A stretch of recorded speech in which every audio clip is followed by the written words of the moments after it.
Señor mío y Dios mío, creo firmemente que estás aquí, que me ves, que me oyes. Te adoro con profunda reverencia.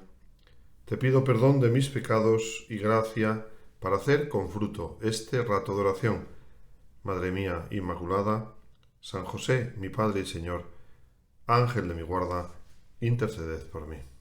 Nos cuenta el Evangelio que cuando Jesús está en Jerusalén, se acercaba todos los días a rezar y a enseñar en el majestuoso templo de Jerusalén.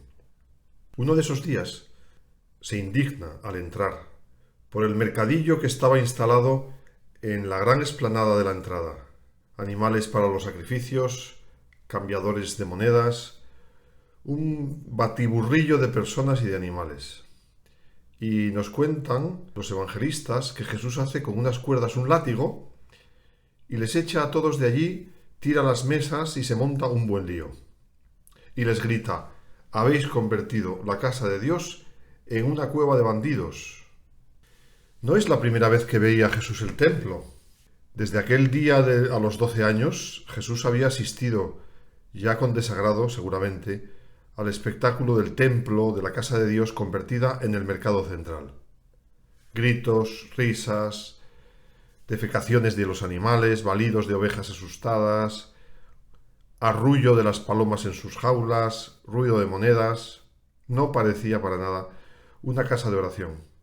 Pasados unos meses, en la Pasión, Jesús clavado en la cruz, cuando la lanza le abre el costado y de esa bendita cueva que se abre en el pecho de Cristo sale agua y sangre, dice el evangelista: el velo del templo se rasgó en dos, de arriba a abajo. El velo era una cortina que separaba lo más sagrado del resto del templo. Había en realidad dos velos, dos cortinas. Uno estaba frente al altar del incienso, al que accedían diariamente los sacerdotes, y otro velo más especial separaba el santo de los santos de todo el resto del templo. En este santo de los santos solo podía entrar el sumo sacerdote una vez al año, el día de la expiación. Y este segundo velo es el que se rasgó. Y se rasgó después del último suspiro de Jesucristo en la cruz. Milagrosamente se rasgó. Tenía 20 metros de altura y 10 centímetros de espesor. Y para poder enrollarlo, se decía que eran necesarios alrededor de 70 hombres. Hay un historiador de la época, Flavio Josefo, que dice que ni siquiera 2 caballos unidos a esta gran cortina lograrían romperla. Para señalar el significado extraordinario del suceso, Mateo nos cuenta que también hubo un terremoto, un eclipse, lo cual era muy extraordinario, porque en aquellos días de Pascua se estaba en luna llena, en el plenilunio, y la luna estaba en el lado opuesto al sol, no podía cubrirlo. Y además del eclipse y del terremoto, la resurrección de algunos muertos. El último suspiro de Jesús tiene este marco grandioso. Y Dios nos quiere decir algo, nos quiere manifestar que la muerte de Jesús lo cambia todo. El velo se ha desgarrado. Y además, es curioso, los 3 evangelistas dicen que se rasga de una manera peculiar. Mateo y Marcos dicen que se rasga en 2, de arriba a abajo. Y Lucas dice se rasgó por medio. Este desgarro no fue desde abajo por deterioro, como sería natural. Lucas habla que el corte fue en el centro y los otros de arriba a abajo. En la escritura, alto es el lugar de Dios y bajo, en cambio, es nuestro sitio. El desgarro del velo comenzó de lo alto por iniciativa de Dios. El velo se ha roto. Ha desaparecido, ha quedado eliminado lo que se interponía entre Dios y el pueblo. El último suspiro de Jesús borra la distancia entre Dios y el hombre. Con la muerte del Señor, todos los hombres tenemos libre acceso a la salvación. Jesús es el verdadero sacerdote que con su muerte atraviesa el velo, lo sobrepasa de una vez por todas y expía con su sangre de una sola vez y de modo definitivo los pecados de todos los hombres. Como diciendo: ya no hacen falta paredes, ya no es necesario sacrificar animales. El velo se ha rasgado. Porque el nuevo templo, donde habita Dios, es el cuerpo de Jesús. Y su sangre será la sangre de una nueva alianza. Ese cuerpo de Jesús, tu cuerpo, Señor, se encuentra realmente escondido en el pan eucarístico. El pan es el velo que tapa la presencia de Dios. Él está ahí. Y al mismo tiempo, el cuerpo de cada cristiano es un templo que aloja en su interior a Dios. Hemos de cuidar nuestras iglesias, nuestras capillas, nuestros oratorios. Nuestro comportamiento delante de lo sagrado tiene que ser exquisito. Y hemos de cuidar también nuestro cuerpo, que es templo también. La pureza y dignidad de nuestra propia vida, que somos piedras vivas del cuerpo de Cristo, que es la Iglesia.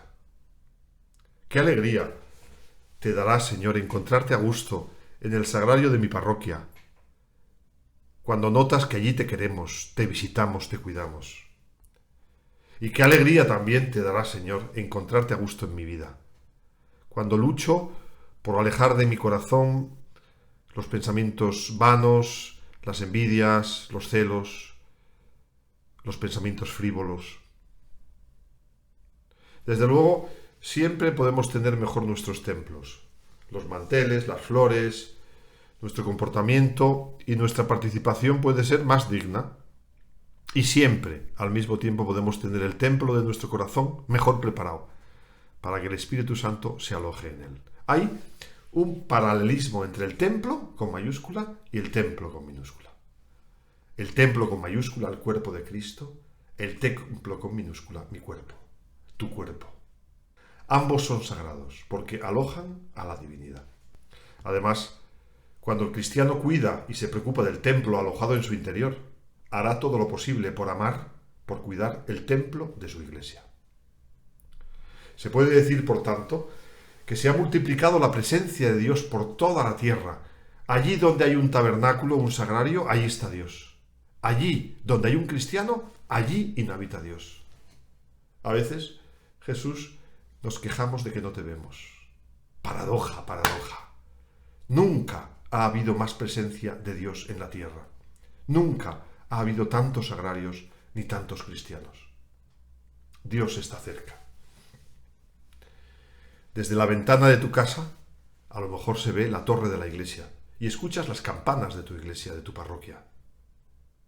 Jesús está con nosotros cuando nos reunimos en su nombre, o cuando visitamos a un enfermo o cuidamos de un pobre. Dios está de modo eminente cada vez que el sacerdote sube al altar y allí se hace presente el sacrificio. Allí se vuelve a romper el velo del templo. Y al terminar, Dios se queda en los sagrarios del templo y en el corazón de los que han participado y comulgado. Tendría que rasgarse también el velo de nuestros corazones, Jesús, que nos puede estar tapando la presencia de Dios en nuestras vidas. No solo tú estás con nosotros, sino que nos has abierto el camino para que nosotros desde ahora podamos estar contigo. Se lo decía Santa Clara a sus hermanas. Les decía: el Señor esté siempre con vosotras y ojalá que vosotras estéis siempre con Él. A María se lo pedimos, que ella rasgue esos velos que a lo mejor todavía nos separan del Señor, para que Dios no esté nunca lejos. Mejor, para que no le sintamos lejos, porque Él nunca está lejos. Esa cortina que me separa del Señor, que aún no se ha rasgado, puede ser una debilidad, un pecado. Pues tú, Madre, ayúdanos a pedir perdón para romper ese velo, que a veces es costoso de romper porque mide 20 metros y tiene 10 centímetros de ancho, y se necesitan 70 hombres.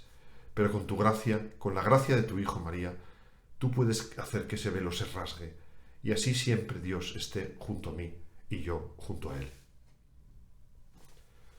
Te doy gracias, Dios mío, por los buenos propósitos, afectos e inspiraciones que me has comunicado en esta meditación. Te pido ayuda para ponerlos por obra. Madre mía Inmaculada, San José, mi Padre y Señor, Ángel de mi guarda, romped los velos que aún quizás me separan de Dios.